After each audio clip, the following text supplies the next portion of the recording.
ಕಾಂಗ್ರೆಸ್ ಶಾಸಕಾಂಗ ಸಭೆಯಲ್ಲಿ ಭಾರಿ ಹೈ ಡ್ರಾಮಾನೇ ನಡೆದೋಯಿತು. ಸಿಎಲ್ಪಿ ಸಭೆಯಲ್ಲಿ ಇವತ್ತು ಭಾರಿ ಹೈ ಡ್ರಾಮಾ ನಡೆಯಿತು.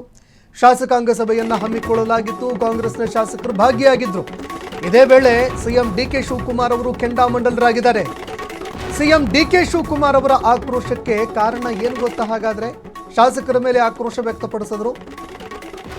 ಕನಕಪುರದಲ್ಲಿ ಮೃತಪಟ್ಟವರ ಹೆಸರಿಗೂ ಕೂಡ ಗೃಹಲಕ್ಷ್ಮಿ ದುಡ್ಡು ಹೋಗಿದೆ. ಹೇಗಿದು? ಪರಿಷತ್ನಲ್ಲಿ ಸ್ವಪಕ್ಷದ ವಿರುದ್ಧವೇ ಪ್ರಶ್ನೆ ಎತ್ತಿದ್ದಾರೆ.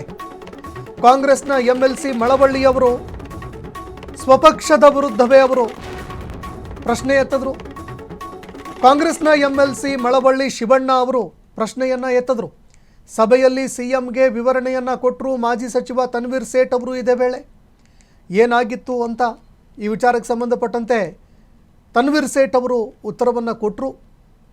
ಆದರೆ ಕಾಂಗ್ರೆಸ್ನ ಶಾಸಕಾಂಗ ಪಕ್ಷದಲ್ಲೇ ಈ ಪ್ರಶ್ನೆಗಳು ಹೇಳ್ತಾ ಇರುವಂಥದ್ದು. ಈ ವಿಚಾರಕ್ಕೆ ಸಂಬಂಧಪಟ್ಟಂತೆ ಸಿಎಂ ಡಿಕೆ ಶಿವಕುಮಾರ್ ಅವರು ಅಸಮಾಧಾನ ವ್ಯಕ್ತಪಡಿಸಿದ್ರು. ತಮ್ಮದೇ ಶಾಸಕರ ವಿರುದ್ಧ ಸಿಟ್ಟಾದರು. ಇನ್ನು ಸ್ವಕ್ಷೇತ್ರದಲ್ಲೇ ಹಣ ದುರುಪಯೋಗದ ಆರೋಪ ಕೇಳಿಬರ್ತಾ ಇದೆ.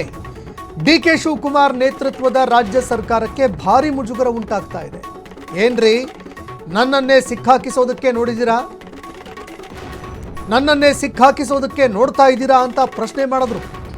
ಸಭೆಯಲ್ಲಿ ಸಿಎಂ ಡಿಕೆ ಶಿವಕುಮಾರ್ ಅವರು ಗುಡುಗಿದ್ರು. ಸ್ವಪಕ್ಷದ ನಾಯಕರ ವಿರುದ್ಧವೇ ತೀವ್ರ ಆಕ್ರೋಶ ವ್ಯಕ್ತಪಡಿಸಿದ್ರು ಡಿಕೆಶಿ. ನಮ್ಮವರೇ ಈ ರೀತಿ ಮುಜುಗರ ಉಂಟು ಮಾಡಿದ್ರೆ ಹೇಗ್ರಿ? ಸಿಎಂ ಡಿಕೆ ಶಿವಕುಮಾರ್ ಅವರು ಮಾಡಿದ ಪ್ರಶ್ನೆ ಇದು.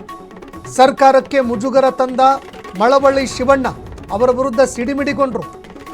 ಎಂಎಲ್ಸಿ ಶಿವಣ್ಣಗೆ ಸಭೆಯಲ್ಲೇ ಸಿಎಂ ಅವರು ಹಿಗ್ಗಾಮುಗ್ಗಾ ಕ್ಲಾಸ್ ತಗೊಂಡ್ರು.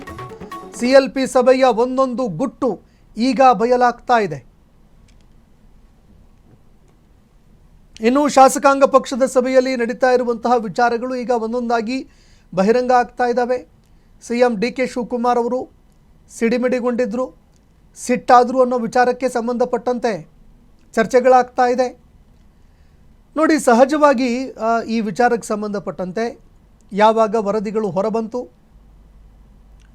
ಮೃತಪಟ್ಟವರ ಖಾತೆಗಳಿಗೆ ದುಡ್ಡು ಹೋಗಿದೆ, ಜೊತೆಗೆ ಒಂದೇ ಖಾತೆಗಳಿಗೆ ಮಲ್ಟಿಪಲ್ ಆಗಿ ದುಡ್ಡು ಹೋಗಿದೆ ಅನ್ನುವಂತಹ ವಿಚಾರಕ್ಕೆ ಸಂಬಂಧಪಟ್ಟಂತೆ ಮಳವಳ್ಳಿ ಶಿವಣ್ಣ ಅವರು ಈ ವಿಚಾರಕ್ಕೆ ಸಂಬಂಧಪಟ್ಟಂತೆ ಪ್ರಶ್ನೆ ಎತ್ತಿದ್ರು. ನಿಮ್ಮದೇ ಕ್ಷೇತ್ರದಲ್ಲಿ ಅತಿ ಹೆಚ್ಚು ದುಡ್ಡು ಹೋಗಿದೆ ಈ ರೀತಿಯಾಗಿ ಅಂತ ಹೇಳಿದ್ರು. ಅದಕ್ಕೆ ಡಿಕೆ ಶಿವಕುಮಾರ್ ಅವರು, ಏನ್ರಿ ನಾನು ಹಾಕ್ಸಿದ್ದೀನಿ, ಅದನ್ನು ಹೇಗೆ ಹೇಳ್ತಿರಿದನ್ನ ನೀವು ಅಂತ ತೀವ್ರವಾಗಿ ಆಕ್ರೋಶ ಹೊರಹಾಕಿದ್ದಾರೆ. ಎಂಎಲ್ಸಿ ವಿರುದ್ಧ ತೀವ್ರ ಕೆಂಡಾಮಂಡಲರಾದರು. ಯಾರು ಯೋಜನೆ ಮಾಡಿರ್ತಾರೆ, ಇಲಾಖೆಯಲ್ಲಿ ಏನು ಎಡವಟ್ಟಾಗಿರುತ್ತೆ ಅದಕ್ಕೆ ಸಂಬಂಧಪಟ್ಟಂತೆ ಪ್ರಶ್ನೆ ಮಾಡ್ಬೋದಾಗಿತ್ತು. ಆದರೆ ನಿಮ್ಮದೇ ಕ್ಷೇತ್ರದಲ್ಲಿ ಅಂತ ಹೇಳಿದ್ದಕ್ಕೆ ತೀವ್ರ ಆಕ್ರೋಶ ಹೊರಹಾಕಿದ್ದಾರೆ.